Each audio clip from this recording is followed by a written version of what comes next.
Hello दोस्तों, मैं आनंद आप सभी का स्वागत करता हूं। कैसे हैं आप लोग?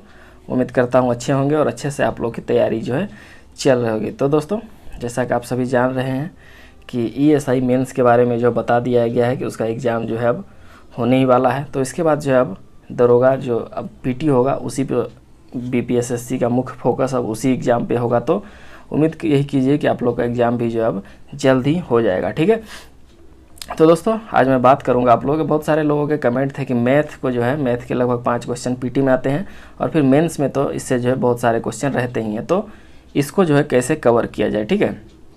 और इसके अलावा आप लोगों के जो साइंस को लेकर के भी बहुत क्वेश्चन थे कि साइंस के चैप्टर को कैसे कवर किया जाए। साइंस में इसके बाद के वीडियो में बता दूंगा। पहले आज मैं जो मैथ को कवर कर देता हूँ कि कौन कौन सा चैप्टर मुख्य फोकस आपको करना चाहिए और जो क्वेश्चन पूछे गए हैं पिछले एग्जाम में उसे भी मैं आप लोगों के सामने रखूँगा ताकि आप लोगों को पता चल सके कि किस किस चैप्टर को आप लोगों को पढ़ने की आवश्यकता है। ठीक है दोस्तों, ऐसे हम लोग जो है मैथ को बोल देते हैं कि बहुत ही आसान पूछता है, ये जो है आसानी से हो जाएगा। ये सब कोई बोल तो देता है, क्वेश्चन देखने से भी लगता है कि आसान है, लेकिन इसके बारे में उससे पूछिए जो जिसने कि कभी मैथ पढ़ा ही नहीं है ना। जिसने मैथ कभी पढ़ा ही नहीं है, उसका मैथ से कोई लेना देना नहीं रहा है, हमेशा वो आर्ट्स पेपर में ही रह गया है। तो उसके लिए ये 5 क्वेश्चन जो है कितना भी इजी रहे उसके लिए हमेशा भारी ही होता है ना। तो उसको कुछ लोग ऐसे होते हैं जिसको कि मैथ को देखते ही जो है पसीना छूटने लगता है। ठीक है, तो इसको जो है इजी, तो हम लोग जो पढ़े हैं मैथ, थोड़े बहुत जानते हैं मैथ के बारे में, वो तो इसे इजी कह देते हैं, लेकिन उनसे पूछिए जिन्होंने इसके बारे में कुछ नहीं जानते हैं, वो लोगों के लिए हमेशा हार्ड ही होता है। ठीक है, तो उन्हीं लोगों के लिए मैं बता रहा हूँ। जो लोग जानते हैं वो लोग तो आसानी से सॉल्व कर ही देते हैं, लेकिन जो लोग नहीं जानते हैं उसे भी जो है अब थोड़ा इस पर ध्यान देना चाहिए। क्यों देना चाहिए?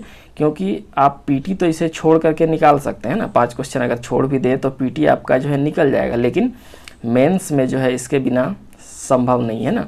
क्योंकि लगभग 20 से 25 क्वेश्चन जब मैथ और रीजनिंग से रहते हैं तो उसमें समझ लीजिए कि 10 क्वेश्चन मान लीजिए कि मैथ से, 10 क्वेश्चन मान लीजिए कि रीजनिंग से रहेंगे ही रहेंगे। ठीक है, तो अगर आपका मैथ कमज़ोर है, मैथ में कुछ नहीं जानते हैं, तो इसके बिना आप जो है दरोगा का एग्ज़ाम मेंस जो है सफल नहीं हो सकते हैं, अच्छा नंबर नहीं ला सकते हैं। तो इसके लिए आवश्यक है कि आप जो है अभी से ही उस पर जो है ध्यान देना शुरू कर दीजिए। ठीक है, तो चलिए मैं जो है सबसे पहले क्वेश्चन आप लोगों को पढ़ के सुनाता हूँ कि आखिर देखिए कि पिछले पीटी के एग्ज़ाम में जो है कौन कौन से चैप्टर से पूछे गए हैं क्वेश्चन। ठीक है, और इसका लेवल क्या था आप लोग भी देख लीजिए। बस आपको मैं लेवल ही बताने के लिए पढ़ रहा हूँ कि देख लीजिए कि किस टाइप का क्वेश्चन था। देखिए, एक क्वेश्चन था कि एक दुकानदार 144 कुर्सियों को बेचने पर 6 कुर्सियों के विक्रय मूल्य के बराबर हानि होती है, तो उसका हानि प्रतिशत ज्ञात करें। ठीक है, तो ये बताइए किस चैप्टर का क्वेश्चन है। ये प्रॉफिट एंड लॉस का है ना, परसेंटेज भी इसमें जुड़ा हुआ है। चलिए, इसके बाद है एक ट्रेन से क्वेश्चन है ना, टाइम एंड डिस्टेंस है ट्रेन का। यदि 250 मीटर लंबी ट्रेन एक खंभे को 12 सेकंड में पार कर लेती है तो ट्रेन की चाल क्या है, ये क्वेश्चन है। एक क्वेश्चन है मिश्रण से संबंधित एक क्वेश्चन है। देखिए, 50 लीटर के एक मिश्रण में जिसमें पानी के साथ 20% अल्कोहल है, 10 लीटर पानी और मिला दिया जाए तो अब जो है अल्कोहल की सांद्रता क्या होगी। ठीक है, ये देखिए मिश्रण का चैप्टर है, परसेंटेज तो सब में जुड़ा हुआ ही रहता है। एक है CI चक्रवृद्धि ब्याज, कंपाउंड इंटरेस्ट का क्वेश्चन है। देखिए कौन है, चक्रवृद्धि ब्याज पर यदि 5,000 रुपये 4 वर्ष में 80,000 हो जाती है तो वार्षिक चक्रवृद्धि दर प्रतिशत की गणना करें, है ना। आर इसमें निकालना है, दर निकालना है।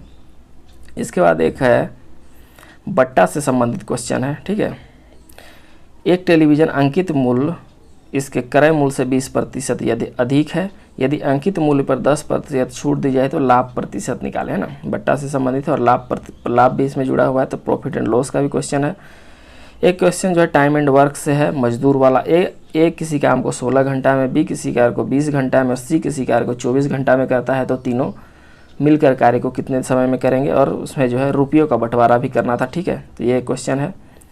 एक क्वेश्चन जो है बट्टा छूट से संबंधित क्वेश्चन है, ये थोड़ा लंबा क्वेश्चन है, इसे छोड़ देता हूँ, है ना। चलिए, एक क्वेश्चन है किसी धनराशि पर चक्रवृद्धि ब्याज से क्वेश्चन है, चक्रवृद्धि ब्याज और साधारण ब्याज को मिला के ये क्वेश्चन है। देखिए, किसी धनराशि पर 10% वार्षिक चक्रवृद्धि ब्याज की दर से 3 वर्ष का साधारण ब्याज और चक्रवृद्धि ब्याज का अंतर 170.5 रुपया है, तो धनराशि क्या होगी, मूलधन ज्ञात करना। ठीक है, CISI में। अब एक क्वेश्चन प्रॉफिट एंड लॉस से है। देखिए, अजीत ने एक पेन ड्राइव अंकित मूल्य के 4/5 भाग के मूल्य से खरीदा और अंकित मूल्य से 20% ज़्यादा पर बेच दिया तो लाभ प्रतिशत बताएं। प्रॉफिट एंड लॉस का क्वेश्चन है। ठीक है, एक क्वेश्चन है, देखिए, यदि एक भिन्न के अंश को 20% बढ़ा दिया जाए, हर को 10% कम कर दिया जाए तो उसका जो अनुपात 3:2 हो जाता है, तो मूल भिन्न क्या था। ठीक है, ये क्वेश्चन था, भिन्न से जोड़िए या फिर प्रॉफिट एंड लॉस बोलिए। ठीक है, तो ये आपके हो गए टोटल 10 क्वेश्चन, दोनों शिफ्टों को मिलाकर ये 10 क्वेश्चन जो पिछले दरोगा के एग्जाम में पूछे गए थे। ठीक है, तो बताइए कैसे क्वेश्चन थे। मुझे तो लग रहा है कि ये सिंपल ही क्वेश्चन थे, है ना, लेकिन फिर वही बात हो जाता है, जिसने मैथ कभी नहीं पढ़ा है उसके लिए तो ये सिंपल नहीं है ना, उसके लिए ये हार्ड ही है। ठीक है, लेकिन जो लोग मैथ नहीं पढ़े हैं उसके लिए मैं बता दूं कि ये जो है एकदम बेसिक क्वेश्चन है। ठीक है, और बेसिक ही पूछा जाता है, तो आप लोग को जो है एकदम बेसिक ही अगर जान जाते हैं ना, प्रॉफिट एंड लॉस का बेसिक जान जाते हैं, परसेंटेज का बेसिक जान जाते हैं, CISI का, कंपाउंड इंटरेस्ट, सिंपल इंटरेस्ट का अगर बेसिक जान जाते हैं, भिन्न से संबंधित क्वेश्चन को अगर बेसिक जान जाते हैं, तो आपका जो है इसमें सॉल्व हो जाएगा। ठीक है, आपको जो है कोई भी समस्या इसमें नहीं आएगी। ठीक है, तो देखिए मैं इसमें बताता हूँ कि आप लोगों को जो है कहाँ कहाँ से क्वेश्चन अभी मैंने पढ़ दिया। देखिए इसमें जो भिन्न से एक क्वेश्चन था, ठीक है, प्रॉफिट एंड लॉस से था, कंपाउंड इंटरेस्ट से था, बट्टा से था, टाइम एंड वर्क से था। ठीक है, एक ट्रेन संबंधी क्वेश्चन था। तो ये आपके जो इसमें क्वेश्चन पूछे गए हैं, और इसी से संबंधित जो है फिर क्वेश्चन पूछे जाएंगे, ऐसा नहीं कि कुछ अलग हो जाएगा। ठीक है, यही सब मेन चैप्टर हैं जहाँ से क्वेश्चन पूछे जाते हैं। देखिए अब बताता हूँ कि आपको जो है मुख्यतः फोकस किन चैप्टर पे करना है, उसके बाद बताऊंगा कि आपको जो है किताब कौन सा इसमें फॉलो करना है। ठीक है, और किताब में कहाँ से आपको पढ़ना है। ठीक है, चलिए देखिए, मुख्यतः इसमें जो फोकस करना है, सबसे पहला चैप्टर आता है परसेंटेज। ठीक है, अगर मैथ पढ़ रहे हैं तो मैथ जो है पहला उसमें है परसेंटेज ही है, परसेंटेज के बिना मैथ हो नहीं सकता। ठीक है, परसेंटेज आप कुछ भी उठा लीजिए उसमें परसेंटेज, प्रॉफिट एंड लॉस उसमें परसेंटेज, CISI उसमें परसेंटेज। ठीक है, कुछ भी उठाइए, टाइम एंड वर्क उसमें परसेंटेज, टाइम डिस्टेंस उसमें परसेंटेज, परसेंटेज जो है सब में जुड़ा हुआ है। ठीक है, तो परसेंटेज आपको जो है सबसे पहले देखना है। ठीक है, और किताब में क्या है वो मैं बताऊंगा। ठीक है, देखिए परसेंटेज पे सबसे ज़्यादा आपका फोकस होना चाहिए। ठीक है, उसके बाद प्रॉफिट एंड लॉस, इससे भी क्वेश्चन हमेशा बनते हैं, इसको देखना है आप लोगों को। प्रॉफिट एंड लॉस परसेंटेज एकदम इजी चैप्टर है। ठीक है, बेसिक जान जाइएगा, एकदम आसान होता है। इसके बाद हम लोग को देखना है कंपाउंड इंटरेस्ट, चक्रवृद्धि ब्याज, सिंपल इंटरेस्ट, साधारण ब्याज। ठीक है, चलिए इसके बाद जो मुख्य फोकस करना है आपको टाइम एंड वर्क, है ना, काम करने वाले जो होते हैं, कितने समय में इतना वर्क हुआ है। ठीक है, इसके बाद टाइम एंड डिस्टेंस, जिसमें कि ट्रेन भी आता है, नाव धारा आता है, सारा इसी में आ जाता है। ठीक है, तो ये हो गया आपके मुख्य फोकस। ठीक है, इसके अलावा भी आप लोगों को कुछ कुछ पढ़ना है जहाँ से क्वेश्चन नहीं आए हैं, लेकिन संभावना हमेशा बनेगी। औसत, है ना, एवरेज से हमेशा क्वेश्चन बनेगा। ठीक है, इसके बाद आप लोगों को आयु संबंधी क्वेश्चन बनता है ना, उसका पिता से इतना छोटा है, माता से उतना बड़ा है, इतना क्या उम्र होगा, ये क्वेश्चन बनता है। इसके बाद LCM HCF, है ना, इससे भी क्वेश्चन बनता है। नल और टंकी, पानी और टंकी से जो क्वेश्चन रहता है वो भी बनता है। अनुपात समानुपात से क्वेश्चन बनता है। ठीक है, तो इतना आप लोगों को जो है इसमें देखना है। ठीक है, ऐसे चैप्टर तो बहुत सारे हैं, लेकिन इतना पे आपको जो है मुख्य फोकस करना है। कौन कौन? Percentage, profit and loss, compound interest, simple interest, time and work, time and distance, औसत, LCM HCF और आयु संबंधी प्रश्न जो होते हैं, इस पे आप लोगों का मुख्य फोकस पहले करना है। ठीक है, चलिए इसके बाद हम लोग देखते हैं, इसके अलावा कुछ और भी देख लेना है, जैसे जो वृत्त देख लेना है आप लोगों को ना, सर्कल देख लेना है, इससे क्वेश्चन बन सकते हैं। आयत हो सकता है, वर्ग हो सकता है और त्रिभुज, है ना, इसका भी बेसिक आप लोगों को देख लेना है। मुख्यतः इसमें जो फार्मूला आप लोगों को याद करके जाना है, फार्मूला बेसिक क्वेश्चन बन जाते हैं। ठीक है, कौन कौन? वृत्त, सर्किल देखना है, आयत देखना है, वर्ग देखना है और त्रिभुज जो है देख करके जाना है। और कहाँ से देखना है मैं वो भी बता देता हूँ। ठीक है, तो ये हो गए आपके जो है मुख्यतः चैप्टर। इन चैप्टर को आपको देखना है, 5-6 आपको जो है मुख्य फोकस करना है ऊपर में। उसके अलावा जो है उसे भी हम लोगों को देख के जाना है और बेसिक ही देखना है। ठीक है, ज़्यादा अंदर SSC की तैयारी या रेलवे की तैयारी मत करने लगिएगा। ठीक है, इतना ही पढ़िएगा हल्का हल्का, उसी से क्वेश्चन जो है आ जाते हैं। ठीक है, चलिए ये हो गए आपके कहाँ आपको जो है फोकस करना है। ठीक है, अब बताता हूँ, इसके बाद हम लोग रीजनिंग की भी बात करेंगे, क्योंकि मेंस में जो है रीजनिंग भी आता है। अगर आप मैथ अभी से पढ़ रहे हैं तो समझ लीजिए कि वो आपका जो है मेंस का भी तैयारी कर रहे हैं। ठीक है, तो अब मैं बताता हूँ किताब आपको इसके लिए कौन सा पढ़ना और किताब में क्या पढ़ना है। किताब तो बहुत सारे हैं, लेकिन किताब में पढ़ना क्या है ये ज़रूरी है। ठीक है, देखिए ये है RS अग्रवाल, है ना, इसे आप लोग सभी जानते हैं। पहले ये छोटा आता था, अब जो इसे चौड़ा कर दिया गया। ठीक है, तो ये RS अग्रवाल किताब है। और ये अच्छी किताब है, ठीक है। इसे आप लोगों को देखिएगा तो इससे हो जाएगा, ठीक है। देखिए ये किताब कितनी मोटी है ना, बहुत मोटी किताब है। और इसमें अगर चैप्टर आप लोग देखिएगा तो टोटल चैप्टर इसमें दिया गया है एक्सरसाइज 48 एक्सरसाइज इसमें दिया गया है, ठीक है। लेकिन ये आपके काम का चीज़ नहीं, इतना सारा मैंने जो बताया है, कितना 8 से 10 चैप्टर मैंने बताए हैं, उसे ही आप लोगों को देखना है। अब मैं पहले बताता हूँ कि इसे जो है आप लोगों को पढ़ना कैसे, ठीक है। क्योंकि इसमें जो बहुत सारा चीज़ जो दिया है, एसएससी का क्वेश्चन दिया है, रेलवे का क्वेश्चन दिया गया है, बहुत सारा क्वेश्चन इसमें दिया गया है। तो मैं बताता हूँ, देखिए परसेंटेज जो मैंने बोला है, तो परसेंटेज इसमें चैप्टर अगर निकाला जाए,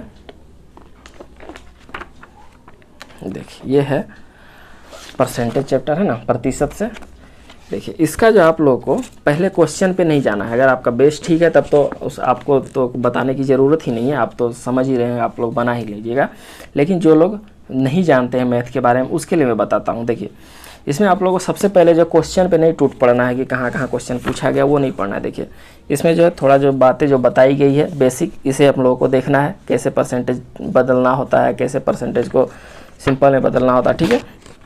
इसके बाद इसमें जो है मुख्य हम लोग को पहले बनाना क्या है, देखिए इसमें कुछ जो है उदाहरण दिया गया है ना, इसमें देखिए सदित उदाहरण कुछ कुछ दिया गया है। सबसे पहले इसे हम लोगों को बनाना है, ठीक है।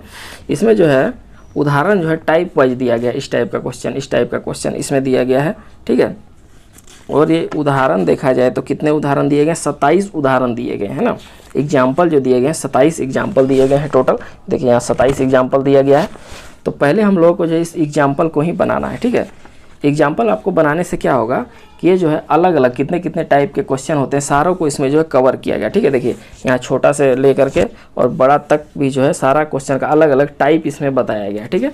तो इसे पहले आप लोगों को देख लेना है, किस किस टाइप का क्वेश्चन इसमें बनता है, इसे हम लोगों को पहले देख लेना है। जैसे देखिए किस किस टाइप बताया गया, एक तो सिंपल होता है वो, इसके बाद किलोग्राम को प्रतिशत में बदलना, इससे क्वेश्चन है एक। उसके बाद है आय व्यय जो होता है उससे संबंधित क्वेश्चन है।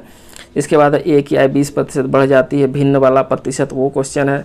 इसके बाद एक क्वेश्चन है कोई छात्र 30% अंक लाता है, 20% से फेल हो जाता है, वो टाइप दिया हुआ है। इसके बाद है जनसंख्या से संबंधित क्वेश्चन है कि जनसंख्या इतनी बढ़ रही है तो घट रही है, इससे संबंधित ये टाइप हो गया।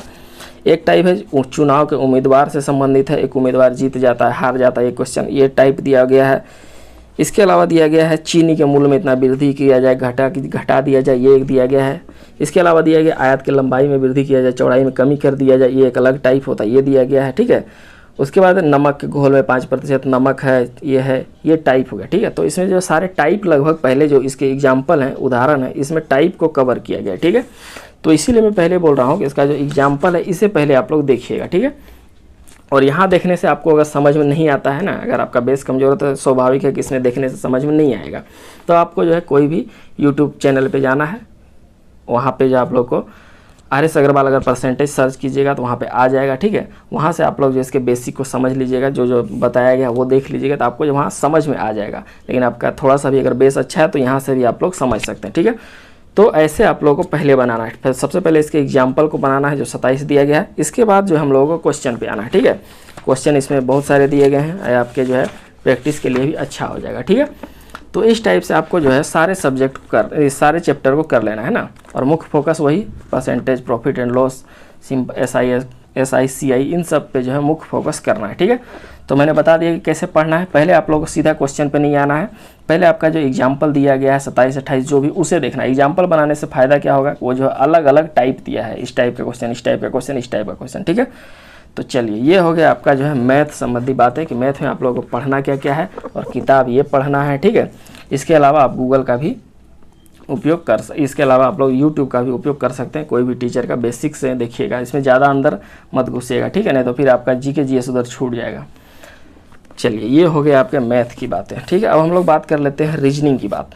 अगर मैथ पढ़ ही रहे हैं तो साथ में रीजनिंग भी देखते चलिएगा, तो होगा क्या कि आपका जो है मेंस का भी तैयारी हो जाएगा, ठीक है। लेकिन जिसके पास टाइम कम है वो फिर वही कहूँगा कि रीजनिंग पे ज़्यादा फोकस अभी मत कीजिएगा, है ना। मैथ थोड़ा बहुत देख लीजिएगा, रीजनिंग पे ज़्यादा फोकस मत कीजिएगा, नहीं तो आपका फिर GK GS कमज़ोर हो जाएगा, करंट अफेयर कमज़ोर हो जाएगा, फिर आप जो है PT क्वालिफाई नहीं कर पाएगा, ठीक है। मुख्य फोकस तो अभी PT ही पास करना है पहले, है ना, उसके बाद मेंस मिले तो आपको टाइम मिलेगा ही, ठीक है। चलिए अब रीजनिंग में आपको देखते हैं कि रीजनिंग में रीजनिंग में तो सारा चीज़ पढ़ना है ना, रीजनिंग में सारा चीज़ ही पढ़ना है, जितना सारा चीज़ों का सिलेबस होता है सारा रीजनिंग से क्वेश्चन जो आता है। ठीक है, चलिए उसका मैंने क्वेश्चन अभी बताया नहीं, क्योंकि वो जो है मेंस से पूछता है, पीटी में तो अभी तक भी रीजनिंग पूछा नहीं है। तो रीजनिंग में आपको किताबें मैं बता सकता हूँ कि कौन देखना है। देखिए रीजनिंग का अलग से कोई जो चैप्टर वाइज किताब मत लीजिएगा, है ना, वो आप अगर देखना चाहें तो यूट्यूब पे कोई चैनल पे देख लीजिएगा। इसके अलावा आपको करना क्या है कि रेलवे का जो पूछा हुआ आता है ना, प्लेटफॉर्म का सेट आता है कि पूछा प्रीवियस ईयर जो पूछा हुआ, सेट नहीं, जो प्रीवियस ईयर जो पूछा हुआ क्वेश्चन है ना, रेलवे का आता है प्लेटफॉर्म का, उसमें सारा दिया है प्रीवियस ईयर में कौन कौन सा रीजनिंग का क्वेश्चन पूछा गया, वो ले लीजिएगा आप लोग। ठीक है, उसमें जो है आरआरबी एनटीपीसी का जो टेक्नीशियन ऑक्नीशियन का है वो भी दिया हुआ है। इसके अलावा ग्रुप डी में जो पूछा गया है वो भी दिया हुआ है। तो सारा इतनी मोटी किताब है, 100 रुपये के आसपास, 98 रुपये में देता है, वो ले लीजिएगा। उसमें जो आपको जो प्रीवियस ईयर बस जो है कर लीजिएगा। ठीक है, उसमें जो सारा उसमें जो है कवर हो जाता है। ठीक है, तो रीजनिंग में आपको बस यही करना है, कोई अलग से प्रॉपर किताब मत लीजिएगा उसके लिए, वही प्रीवियस ईयर ही देखिएगा और थोड़ा बहुत उसको समझना होगा तो गूगल पे समझ लीजिएगा, यही सबसे जो है क्वेश्चन आ जाते हैं। ठीक है, तो वो भी आपके जो है मेंस में क्वेश्चन आते हैं, पीटी में तो अभी तक नहीं आए हैं। तो चलिए ये हो गया आपके जो है रीजनिंग की बातें हो गई। रीजनिंग के लिए आप लोग वही किताब ले लीजिएगा और उसे सॉल्व कीजिएगा, हो जाएगा। ठीक है, तो ये हो गए आपके मैथ की बातें और रीजनिंग की बातें। अगला वीडियो जो मैं इसमें लाऊंगा, इसमें आपको बताऊंगा कि साइंस में आप लोग को जो कहाँ कहाँ फोकस करना है। ठीक है, तो चलिए दोस्तों आज जो है इतना ही था, मैथ रीजनिंग की मैंने बातें आपको बता दी है। अगले वीडियो में मिलते हैं किसी अन्य टॉपिक के साथ। धन्यवाद।